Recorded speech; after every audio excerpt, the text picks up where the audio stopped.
ప్రజాపాలన అప్లికేషన్ల ప్రాసెస్ ఒక కొలిక్కి వస్తున్నట్టు మనకు అందుతున్న సమాచారం. ఎందుకంటే ఇవాళ ఒక రివ్యూ మీటింగ్ కూడా జరిగింది. దీనిపైన ఒక సబ్ కమిటీ కూడా ఏర్పాటైంది. సీఎం రేవంత్ రెడ్డి అధ్యక్షతన అయితే సబ్ కమిటీ పూర్తిగా సమావేశం నిర్వహించింది. ప్రజాపాలన అప్లికేషన్ ప్రాసెస్ ఎలా జరుగుతుంది, డాటా ఎంట్రీ కావచ్చు, లేదంటే దేనికోసం ఎవరు ఎక్కువగా అప్లై చేసుకున్నారు, అండ్ మిగతా గ్యారంటీస్ ఏవైతే ప్రామిస్ చేశారో అవి ఎప్పటి నుంచి ఇంప్లిమెంట్ చేయాలి, మరి ఫస్ట్ టేకప్ చేయాల్సింది ఏంటి, ఎందుకంటే పార్లమెంట్ ఎలక్షన్స్ రాబోతున్నాయి కాబట్టి మరి దానికంటే ముందు ఒకవేళ ఇస్తే ఏవి గ్యారంటీలు ఇవ్వచ్చు అనేటువంటిది కూడా పూర్తిగా డిస్కస్ చేసినట్టు మనకు అందుతున్నటువంటి సమాచారం. సో ఈ కార్యక్రమం ద్వారా అంటే ప్రజాపాలన దరఖాస్తుల స్వీకరణ ద్వారా ఎన్ని అప్లికేషన్స్ వచ్చాయంటే 1,09,12,155 దరఖాస్తులు వచ్చాయి. ఐ రిపీట్, 1,09,12,155 దరఖాస్తులు వచ్చాయి. అండ్ వీటిలో అయితే 2,82,000 డూప్లికేట్ అప్లికేషన్స్ వచ్చినట్టుగా అయితే గుర్తించారట. అంటే డూప్లికేట్ అని ఎందుకు అంటున్నారంటే కొందరేమో ఒకటి కంటే ఎక్కువ దరఖాస్తులు సమర్పించారట. అంటే ఫ్యామిలీ మెంబర్స్ ఇఫ్ సపోజ్ 4 ఉన్నారనుకోండి ఫ్యామిలీలో, వాళ్ళందరూ కూడా ఒకే అడ్రస్ అంటే ఆధార్ వాళ్ళు పెట్టినటువంటి దరఖాస్తులో సేమ్ అడ్రస్ ఏవైతే ఉంటాయో డాటా ఎంట్రీ ఒక్కసారి అందులో డాటా ఎంట్రీ కాగానే పూర్తిగా ఒకటి అర్థమైపోతుంది, ఒకే అడ్రస్ నుంచి ఎంతమంది అప్లై చేశారు అని. చాలామంది ఫ్యామిలీ మొత్తంగా అంటే ఒకరేమో ఒక గ్యారంటీ కోసం అప్లై చేస్తే ఇంకోళ్ళేమో ఇంకో గ్యారంటీ కోసం అప్లై చేశారట. ఇట్లా అన్ని ప్రక్షాళన చేసిన తర్వాత వాళ్ళు గుర్తించింది ఏంటంటే 2.82 లక్షల డూప్లికేట్ అప్లికేషన్స్ వచ్చాయట. సో ఒకటి కంటే దరఖాస్తులు ఎక్కువగా పెట్టుకున్న వాళ్ళు చాలా ఎక్కువగానే ఉన్నట్టు కనిపిస్తోంది. సో డాటా బేస్ ద్వారా దీన్ని గుర్తించారట. ఒక సాఫ్ట్వేర్ని యూజ్ చేసి గుర్తించారు అధికారులు. సో వాటిని ఫిల్టర్ చేస్తున్నారు ప్రస్తుతం. సో ఇట్లా డూప్లికేట్ అప్లికేషన్స్ ఎన్ని ఉన్నాయి ఏంటి, డాటా ఎంట్రీలో భాగంగా పూర్తిగా పకడ్బందీగా ప్రక్షాళన చేస్తూ ముందుకు వెళ్తున్నట్టు కనిపిస్తోంది. ఎందుకంటే టార్గెటెడ్గా ఇప్పుడు ఆ ప్రక్షాళన అంతా అయిపోయిన తర్వాత 6 గ్యారంటీలు ఏవైతే ప్రామిస్ చేశారో అవన్నీ ఇంప్లిమెంట్ చేయాలంటే ఇవే ప్రామాణికంగా కాబోతున్నాయి.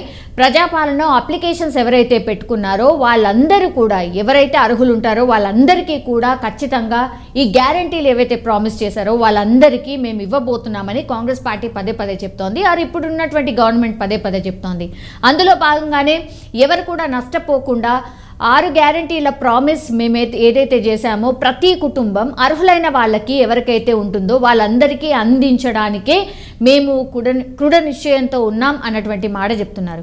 సో అందులో భాగంగానే ఈ ఫిల్టర్ ప్రాసెస్ కూడా చాలా పారదర్శకంగా చేయండి అన్నటువంటి ఆదేశాలు వచ్చాయి. అండ్ వీటిలో కొన్ని రేషన్ కార్డ్స్ కావచ్చు ఆర్ ఆధార్ కార్డు నంబర్లు కావచ్చు, కొన్ని అయితే అసలు రాయకుండానే వదిలేశారట. అంటే రేషన్ కార్డు ఉన్న వాళ్ళు రేషన్ కార్డుకి సంబంధించి రాయాల్సిందే, అండ్ ఆధార్ కార్డ్ అయితే మస్ట్, అందులో ఖచ్చితంగా ఎంట్రీ చేయాల్సిందే. ఇట్లా ఎంట్రీ చేయకుండా ఉన్నటువంటి అప్లికేషన్స్ కూడా చాలా ఉన్నవి. సో అవిటిని కూడా ఫిల్టర్ చేశారు. అండ్ నంబర్లు కొంత అటు ఇటుగా తప్పు రాసిన వాళ్ళు కూడా ఉన్నారట. సో ఆ అప్లికేషన్స్ కూడా ఇందులో ఉన్నాయి, ఈ దరఖాస్తుల్లో ఉన్నాయి అని అధికారులు అయితే గుర్తించారు అన్నటువంటిది వార్త. సో అసలైన అర్హులు ఎవరైతే ఉన్నారో వాళ్ళెవ్వరు కూడా నష్టపోకుండా కంపల్సరీ వీటిని మరోసారి పరిశీలించాలని ముఖ్యమంత్రి ఆదేశించారు అనేది వార్త. సో ఇప్పటి వరకు 1,00,000 సమ్ చేంజ్ అప్లికేషన్స్ ఉన్నాయి కాబట్టి అందులో నుంచి ఫిల్టర్ చేస్తే 2,82,000 అప్లికేషన్స్ పక్కకు వెళ్ళిపోయాయి. ఆల్మోస్ట్ ఇంకా 95 లక్షలకు పైనే డెఫినెట్లీ ఈ అప్లికేషన్స్ అన్నీ ఉన్నాయి. సో ఈ అప్లికేషన్స్ అన్నిటినీ మరోసారి ఫిల్టర్ చేయాలి ఆర్ పరిశీలించాలి అన్నటువంటిది ఆదేశం ముఖ్యమంత్రి నుంచి. మరి అధికారులు ఇప్పటి నుంచి ఎట్లాంటి ప్రాసెస్ ఫాలో కాబోతున్నారు అంటే మనకైతే బయటకు ఏం చెప్పట్లేదు, కానీ ఏ గ్యారంటీకి ఎవరు అర్హులు అనేది ఈరోజు డిసిషన్ తీసేసుకొని ఆ తర్వాత దానికి సంబంధించిన ఫిల్టరేషన్ నడవబోతుంది అని మనకు తెలిసినటువంటి సోర్స్. సో ఏవైతే మిగతా 4 గ్యారంటీలు ఉంటాయో ఆ 4 గ్యారంటీలకు అర్హులు ఎవరు అనేది తేల్చే పనిలో అధికారులు ఉన్నట్టు స్పష్టంగా అర్థమవుతోంది. మరి ఇంకోసారి ఫిల్టర్ చేయడానికి ఇంకెంత సమయం పడుతుంది, ఇంకెన్ని రోజుల తర్వాత ఈ ప్రాసెస్ అంతా కంప్లీట్ అవుతుంది? ఎందుకంటే ఇది ఒక రకంగా రీవెరిఫికేషన్ అనుకోవచ్చు. ఎందుకంటే డూప్లికేట్స్ అన్ని తీసేసిన తర్వాత మిగిలిన ఏవైతే ఉంటాయో అవి కంప్లీట్గా మళ్ళీ రీవెరిఫికేషన్ అంటే ఇంకెంత టైం పట్టొచ్చు, ఆర్ ఈ సాఫ్ట్వేర్నే ఉపయోగించి అగైన్ రీవెరిఫికేషన్ చేయబోతున్నారా, అర్హుల్ని ఎట్లా ఎంపిక చేయబోతున్నారు, మరి రేషన్ కార్డ్ ప్రాసెస్ ఏంటి? ఎందుకంటే రేషన్ కార్డ్ అప్లికేషన్స్ చాలా ఉన్నాయి. లిఖితపూర్వకంగా ఇచ్చినటువంటి రేషన్ కార్డ్ అప్లికేషన్స్ అయితే లక్షల్లో ఉన్నాయి. మరి వాళ్ళు రేషన్ కార్డ్ అప్లికేషన్ చేసుకోవాలా, లేదంటే పాత వాళ్ళు 90 లక్షల రేషన్ కార్డు ఆల్రెడీ ఉన్నాయి కాబట్టి మరి వాళ్ళు అండ్ కొత్త వాళ్ళు కలిపి అగైన్ రేషన్ కార్డుకి సంబంధించి అప్లికేషన్స్ మీరు పెట్టుకోండి మీ సేవా కేంద్రంలో అనేటువంటిది ఆదేశాలు ఇవ్వబోతుందా? ఇవన్నీ కూడా క్వశ్చన్ మార్క్గా అలాగే ఉండిపోయాయి. కానీ ఈరోజు రివ్యూలో అయితే డూప్లికేట్స్ అన్ని తీసేసిన తర్వాత అగైన్ రీవెరిఫికేషన్ చేయండి, ఎవరు కూడా నష్టపోకుండా చూడాలి, ఖచ్చితంగా మనం ఏవైతే గ్యారంటీలు ప్రామిస్ చేశావో అర్హులందరికీ నష్టపోకుండా మనం అందించాలి అన్నటువంటిది ఆదేశాలు అయితే క్లియర్ కట్గా సీఎం రేవంత్ రెడ్డి అందరికి ఇచ్చినట్టయితే మనకున్నటువంటి సోర్స్ ద్వారా తెలుస్తోంది. సో ఇవంతా ప్రాసెస్ ఫినిష్ అయిపోయి దెన్ ఏ గ్యారంటీలు అంటే చాలా ప్రచారం జరుగుతుంది ఏంటంటే 500 సిలిండర్ ఏదైతే ప్రామిస్ చేశారో అది అండ్ 2500 రూపాయలు ఏదైతే లేడీస్ కోసం ప్రామిస్ చేశారో అది, అవి రెండు అయితే ఇమీడియట్గా ఇంప్లిమెంట్ చేసే అవకాశం అయితే డెఫినెట్లీ కనిపిస్తోంది. బికాజ్ చాలామంది మంత్రులు మాట్లాడుతూ కూడా ఇదే చెప్పారు. మరి ఆ అర్హుల్ని ఎలా ఎంపిక చేయబోతున్నారు?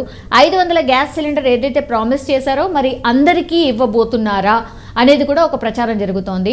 అండ్ ఇప్పుడు 2500 రూపాయలు మహిళలకు ఏదైతే ప్రామిస్ చేశారో అది ఎవరు అర్హులు? ఇవి రెండింటికి సంబంధించి త్వరలోనే 2 గ్యారంటీలు అని ఏవైతే పదే పదే చెప్తున్నారో ఇవే 2 గ్యారంటీలు ఉండబోతున్నాయి అన్నటువంటి వార్త అయితే వినిపిస్తోంది. కానీ అది ఎప్పటి నుంచి? ఫిబ్రవరి 15th వరకు ఈ అర్హులు ఏవైతే ఈ రీవెరిఫికేషన్ ఏదైతే ఉందో అదంతా ఫినిష్ అయిపోయి ఫిబ్రవరి 15th ఆర్ ఈ మంత్ ఎండింగ్ లోపల నుంచి అగైన్ ఈ 2 గ్యారంటీల ప్రామిస్ మేబీ ఇంప్లిమెంట్ చేసే ఛాన్సెస్ ఎక్కువగా కనిపిస్తున్నాయి. సో దానికి సంబంధించిన వార్తనే ఇది. ఈ రోజైతే రివ్యూ మీటింగ్ జరిగింది, సీఎం రేవంత్ అధ్యక్షతనే రివ్యూ మీటింగ్ జరిగింది. కాబట్టి డెఫినెట్లీ ఈ ప్రజాపాలన దరఖాస్తులపై క్యాబినెట్ సబ్ కమిటీ అంటే మంత్రులు ఉన్నారు, ఉన్నతాధికారులు ఉన్నారు అండ్ రేవంత్ రెడ్డి గారు ఉన్నారు కాబట్టి